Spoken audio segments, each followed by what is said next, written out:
Good morning. Happy Monday. I have Neuro Coffee in hand. And it is perfect. Okay. It's a rainy Monday, so if you hear rain in the background, that would be why you might hear a little bit of buzz. But we do have a Q&A for Monday. And this is a really cool question because it's one of those things that a lot of people don't think about. And it involves working with the younger folk, with the young athletes and the little kids. And so Nate comes with a question. Says, I work a lot with athletes in the age group of 11 to 25, and I was curious if you think ISA compensations take time to manifest and therefore hard to detect in younger or prepubescent people. No. So here's the deal. So the rules don't change, right? Structure dictates what their capabilities will be. With the younger crowd, though, what you have is an individual that is probably a little bit more adaptable as a general rule. So not always, but a lot of the times. And so you have this broad spectrum of capabilities, and then you have this broad capacity for adaptability, which means that their performances aren't like spectacular at either end of the spectrum, but that also makes them more adaptable. And so they're a little bit more changeable, and so they may not rely on a singular strategy for performance. Now, if you look at this thing as a normal curve situation, though, you do have some extremes. And so these are the kids that tend to perform really well under certain circumstances. And they do use compensatory strategies, and that's one of the reasons why they stand out. So if you have a kid that runs faster than everybody else, jumps higher than everybody else, throws harder than everybody else, he is using some form of strategy that allows him that high level of force production. Now, because of his age, he might be a little bit more adaptable. And so while he performs exceptionally well, he may be a little less adaptable in other things. And so this might be one of the reasons why we see some of the injuries like we see in youth sports. Is you take a kid that is somewhat biased towards being really good at something. So let's pick on baseball pitching because it's really easy to do in youth pitching especially. So he's really good at force production. He has lesser adaptability overall than everyone else in comparison. That allows him to stand out as a thrower. And then you superimpose a bunch of training on top of that. So lots and lots of throwing, lots and lots of specificity, and then you slowly take away all the other adaptability that he does have, and then bango, you get an injury because now he's no longer adaptable. So that's what the excessive throwing would do.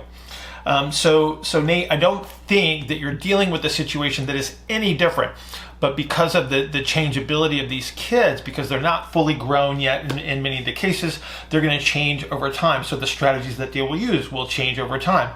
So the kids that stand up really early probably use their structure is a little less changeable, a little less adaptable, but maybe a little skewed more towards force production. And then your later adapters, their structure changes over time and then allows them to finally demonstrate those capabilities. So that might be one of those early adapter versus late adapter things. Nate has a follow-up here. He says, his follow-up question, do you feel it would be smart to expose young or inexperienced athletes to the entire spectrum of the propulsive arc so they don't slip too far into inhale or exhale strategies? So I don't use that term propulsive arc, Nate. I do know what you mean by it. So one of the things that you want to do with the kids is take advantage of some of their adaptability. So we don't have the extreme situation where we might have some of those early onset injuries.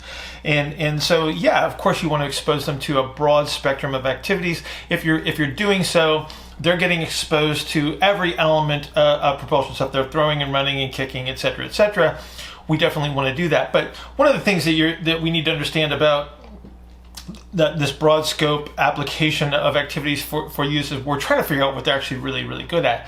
So at some point in time, they are going to achieve an age of specialization, which tends to be associated with some of the the structure after puberty, where they're going to start to approach some of their adult height, adult physical structures that allows them to stand out in certain ways, and then they can move towards their specialty under those circumstances. But prior to that, we want to take advantage of some of that adaptability as well, and just to be protective more than anything else. There are always going to be kids that are going to stand out early, and they're going to develop, and some of them will continue to rise under those circumstances. Some of them will actually decline over time.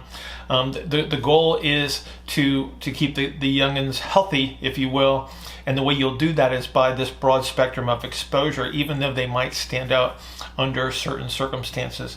But I think that's how we're gonna try to address this the best that we can. But we're always using those strategies, especially when you see standout performances, because that's why they're standout performances, is because they do have the capacity to use these compensatory strategies to their advantage. And that goes for any sport, that goes for any level of activity.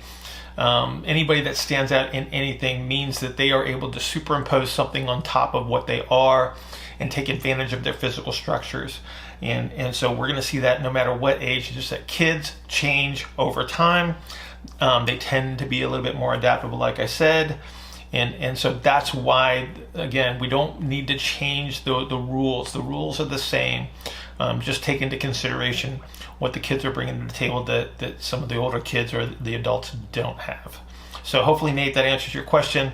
If you was too confusing, because I did ramble a little bit on that one, please let me know, and then I will see you guys tomorrow.